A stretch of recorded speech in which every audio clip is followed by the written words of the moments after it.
that we're about to start with our fireside chat, and the stage is already set for the fireside chat, which will be all about customer obsession at scale. That'll be the underlying theme for our fireside chat. We'll get the session started within the next couple of minutes, and we'll have our speakers join in. So please stay tuned and stay seated.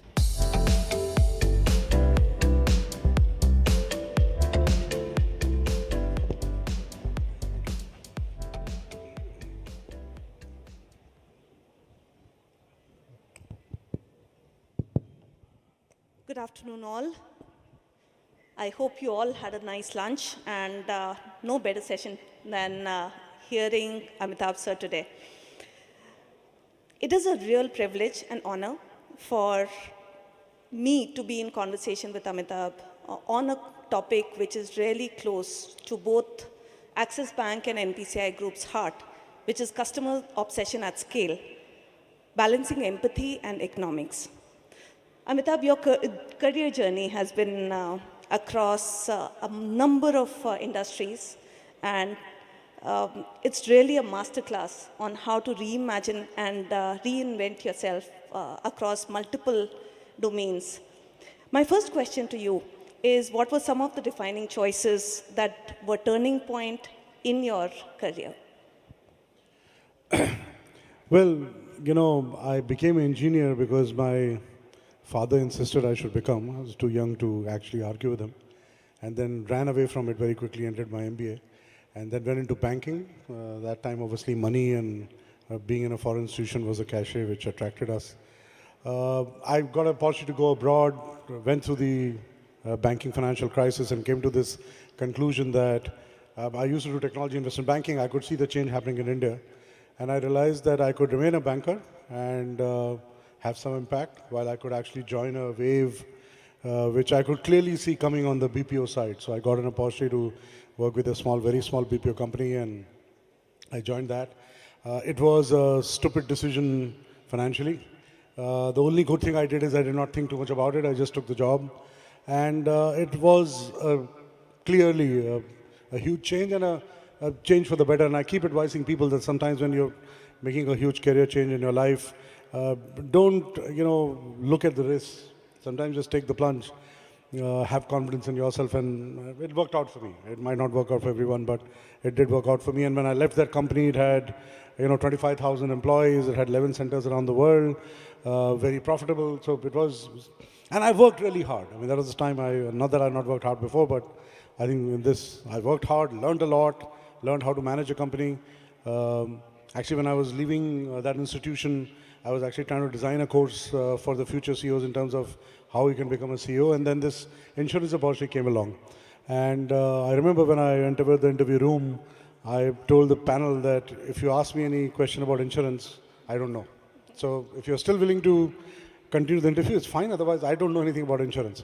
But I think people don't realize that when you enter new domains, you sometimes end up asking all the right questions which have never been asked before. So I then did insurance, and I came back to banking. And so now looking at the platform, looking at what the opportunity is, looking at what change you can bring about, looking at what the impact you can make is what the question actually one is asking, rather than worrying about which industry, which sector. I do believe and have the confidence that I can enter any industry and hopefully can make a difference there. But at the same time, I would be the first one to admit that every change I made has not worked, in the sense that every change I've done in the company I worked for has not worked. Many have worked, many have not. So everything which does not work is also humbling and a great learning experience. Absolutely. Thank you. You talked about taking risks, but a little more than that, what has been your leadership style, and how has it evolved over different industries? And also, what are some of the boldest first-time CEO decisions that you've taken? So yes, I mean, we went from a very domain expertise kind of leadership, because when I was in banking, to actually looking at you're entering into sectors which you don't know much about, and then trying to bring in a leadership style which actually works. So I do believe I bring a couple of things to the table. I'm not saying this is what people who work with me tell me, that I do have courage of conviction. I do believe in taking some bold calls, bold decisions. When I'm convinced of it, I do believe a lot in data, so I dive to the deepest levels to understand what data is showing and throwing at us. But I also believe in the gut. I also have, had the opportunity to work with great bosses. So I learned a lot with them, and at the same time, I also had the opportunity to learn, work with a lot of colleagues and people who have stayed with me for 15, 20, 25 years. And the only reason they have stayed with me is because they have realized that I'm someone who is willing to trust, willing to empower, as long as the vision is aligned, as long as the method to get there is aligned. I'm there to back them up and at the same time keep pointing to them as to what more can be done. So my job is to always look at glass half empty, or as now in Access they say, jug half empty. And their job is to keep filling that jug or the glass. So it's a perfect combination, right? Someone is filling the glass, someone is ensuring that it remains empty. So hopefully the organization keeps moving along. But over a period of time, as you mature, you realize that everything which you want to achieve necessarily doesn't have to be done in the same style. Your style needs to change.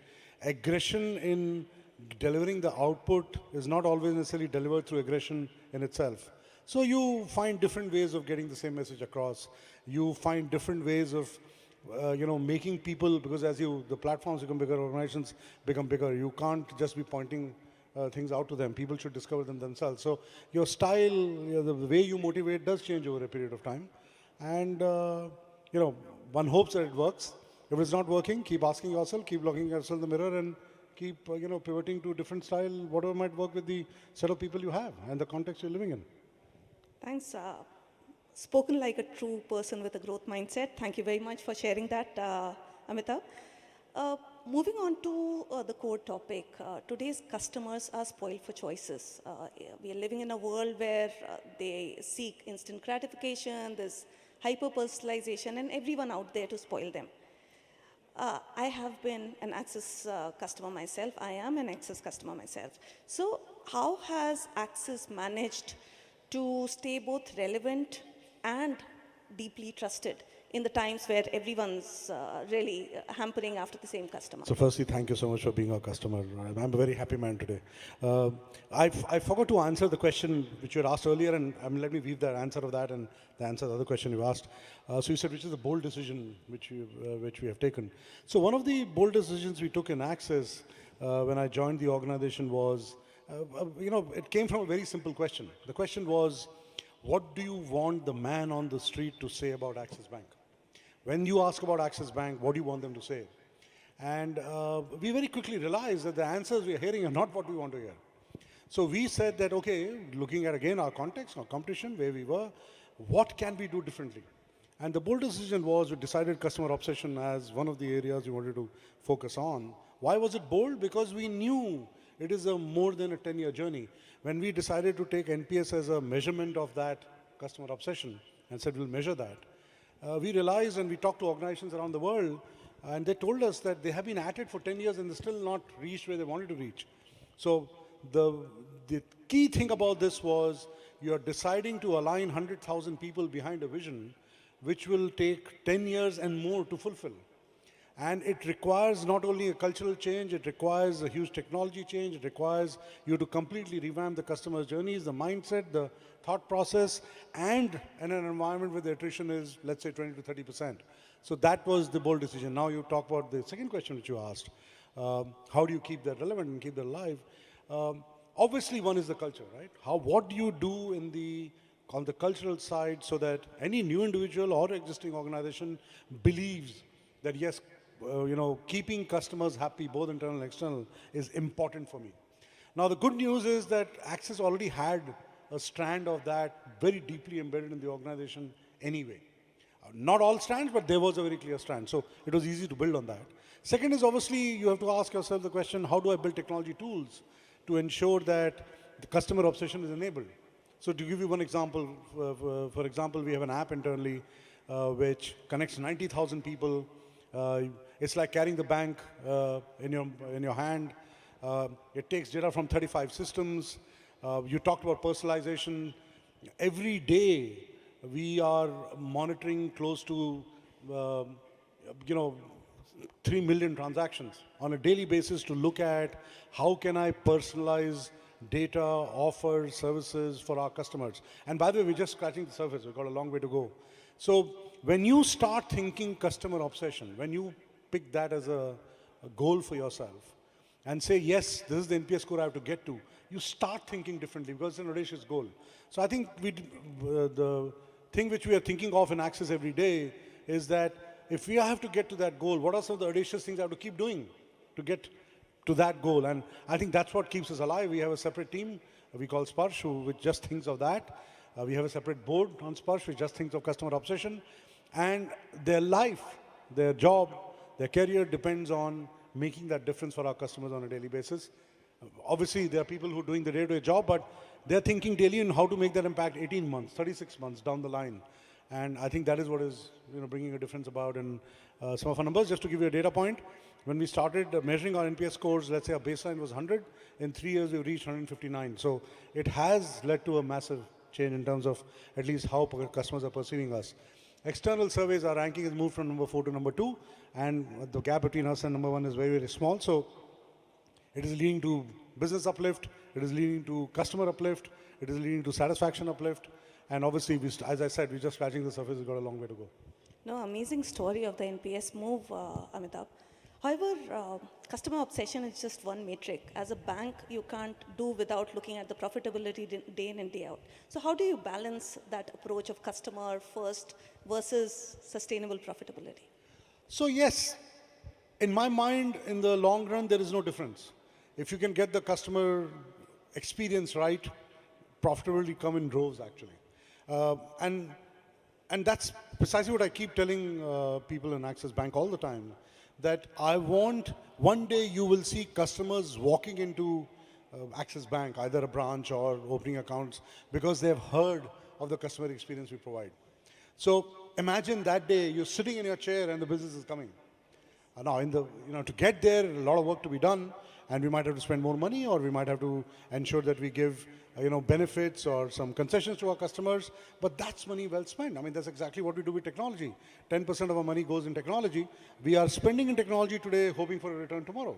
I mean, you spend a lot of money in technology. This is exactly the same thing. You're spending money today because you will create a differentiator which will survive for a very, very long time. For people to go on this journey of providing a customer experience which is unmatched, it will take for someone else also those same 10 years. It's not that, they can just start tomorrow and it will happen. So if I can spend, and others are focused on other things, if I can get to that point in a customer experience which is way better than what others are doing, I have created a pretty strong moat around myself, and that will lead to customers coming to us in droves. I'm very, very confident. And it is proven by the data. You can already see the uplift which is coming through. Yeah. So on that note, can you share with us one example where you prioritized customer experience over a short-term trade-off in some manner? So we bought over the retail business of Citibank, which has been in this country for more than 120 years. And the slogan we used when we looked at customers of Citi, and frankly, we use the same slogan for the employees, Citi employees who are coming to us. It is same or better. So we said that if you were getting a service, and let's say Axis Bank did not have that service or that benefit or that product, we'll ensure it's at the same level. If we have it, and it is to our customers, we are offering a better proposition, we will give that proposition to you for free. So it meant that some of our synergies were delayed. It meant that it took long time for us to ensure that the full migration to Axis happened. But we were so focused on ensuring that they don't even realize that they've changed from a bank they have been dealing with for a long period of time to a completely different institution was very, very important for us.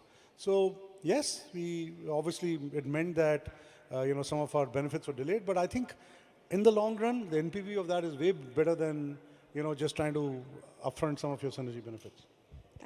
Thanks for sharing that, Amitabh. And yes, as an ex-Citi employee, I've really witnessed that journey. I really love one of the lines I've heard you use, that the banks of tomorrow will be technology company with licenses. And I know Axis Bank lives with that credo. So what are some of the structural, cultural, or technology changes that you've made in your tenure which have really drastically ensured this? So this has meant that we have had to go and look at our entire technology stack with a completely different eye. Because if you want to be seen as a digitally agile, innovative, technology-driven bank, you can't do incremental changes. So literally we have gone through every business of ours and every large platform of ours and have already completely revamped it or in the process of revamping it. In many cases, it has meant completely changing the system. It has also meant that we have launched front-end applications or systems which are completely new. So I mentioned Siddhi to you. We have done something similar on the wholesale bank side called Neo. We have done similar things on the platform which we're creating for the SME side of the business. We are doing something similar on the retail asset side of the business. So we are completely reforming and transforming this technology stack. And then on top of that, we have built various enablers. So I talked about Siddhi as one application which I'm aware no other bank has. And I remember I told you 100,000 employees of ours are using it. And we have created similar enablers around GenAI tools which our employees can use for processes. We have created one customer view. We today have 150 applications of ours on the cloud. So we have demonstrated scalability to our clients. We have today on the just corporate side 400 APIs, which we used to have 0 when I joined. So across every part of our platform, we have asked ourselves the question, what makes us best in class? And then we have now moved on to the next phase and said, okay, how will this technology stack look like 3-5 years down the line? And how do I start making those investments so that 4 or 5 years down the line, I will have the best stack, the best ability from a technology platform perspective to look like a technology company. And to just give you some statistics, 70% of our transactions are now online. Today, 15 million users use our mobile app on a monthly basis.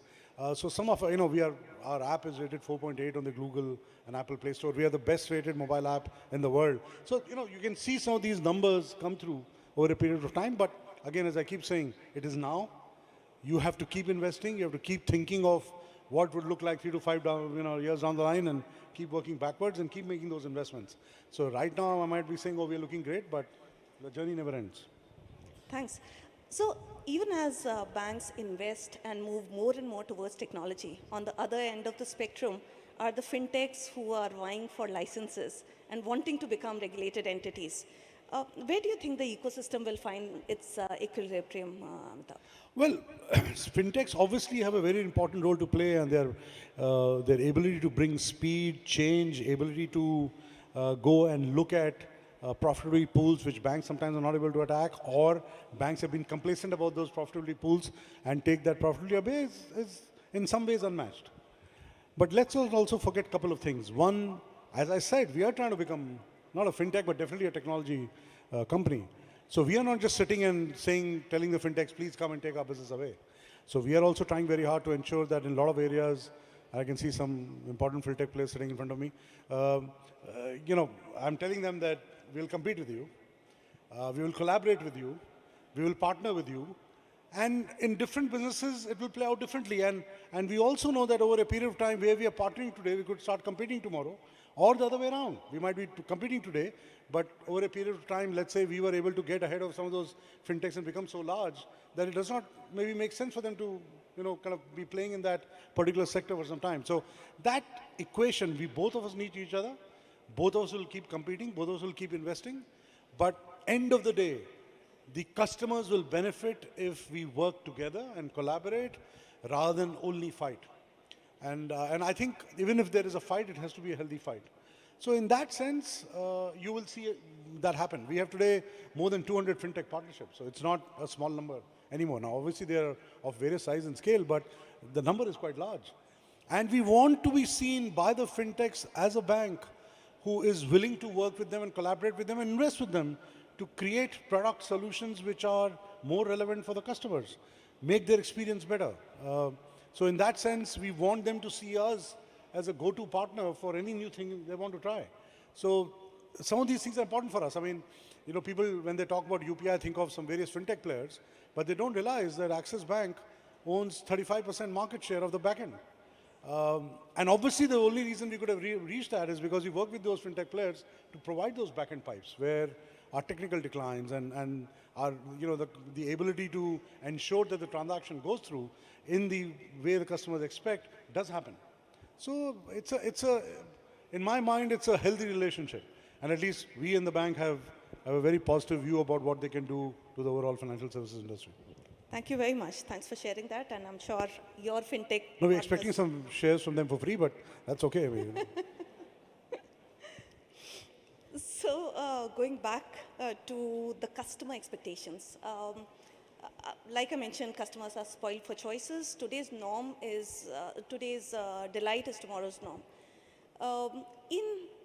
In a situation like this, what is that one customer behavior or trend that you are anticipating to really disrupt banking and financial services in the next 5-10 years? so my view is that all of us have always talked about investing in understanding customer behavior. I think the problem that is happening is with new technologies coming in and the experience which, in every sector they're seeing it, they're feeling it, the customer expectations are changing and the behavior is also changing. So for me, I think the winners of the future would be the banks and institutions which understand customer behavior to a completely different level than what they do today. I don't think we understand it enough. And we need to understand it almost at a personal level, so at an individual level. I think we need to invest much more there as institutions than what we've done till now. And I'm saying it for everyone, banks, fintechs, everyone. Because I think we understand them in cohorts, we understand them in segments, we club them together in some convenient category and say, okay, based on this customer behavior of this cohort, this is my experience which I want to provide. I think we need to go much, much deeper than that. So that's one point I want to make. Second is that in future, for any one of us to expect that customer will come to me or I need to go to the customer and make them experience what I have might not work. I think what will work is that we are just part of an embedded series of transactions which the customer is going through, and in the process not even realizing that they trust a bank. Now, I know it comes in the way of brand, it comes in the way of what toll you can collect, what fees you can collect, etc., but in future, as AI becomes more ubiquitous, in my mind, anticipatory banking, being part of the flow, making it so seamless that the customer doesn't even need to come to you, but understands that yes, you have just played a role and they play a very good role, is I think another customer behavior which we need to understand and appreciate. To expect customers to come to you to take your product and service, I think will mean that your death knell over a long period of time. Amitabh, to be in GFF 2025 and not mention AI and agentic AI in any manner will be disservice to the platform itself. What are your thoughts around that? So, 1 or 2 years back, I also thought that, too much of buzz around it. I mean, look at the investments that are happening. I mean, it is almost becoming a closed club. And if you don't have $100 billion, you're not worth talking to. But I can now see, at least in Axis Bank and some of the other institutions I talk to, that they are now seeing benefits at scale. They are seeing use cases at scale.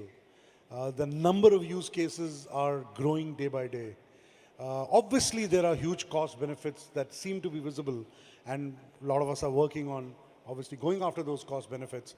But I am now seeing the application of AI into how you can run businesses absolutely differently. And we are, for example, working on that. Now, it is not using a tool. You have to do it end to end. A lot of investment is required. It is expensive. There's a lot of thinking and a lot of resources you need to put after it. But the benefits can and will be huge.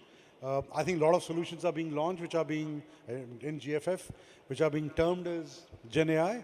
I think that's some distance to go, but my view is that you will start seeing, in terms of UI, UX experience, in terms of cost saves, in terms of business models, in terms of customer journeys, where Gen AI is playing a substantial role in delivering it and making it happen. So it is real.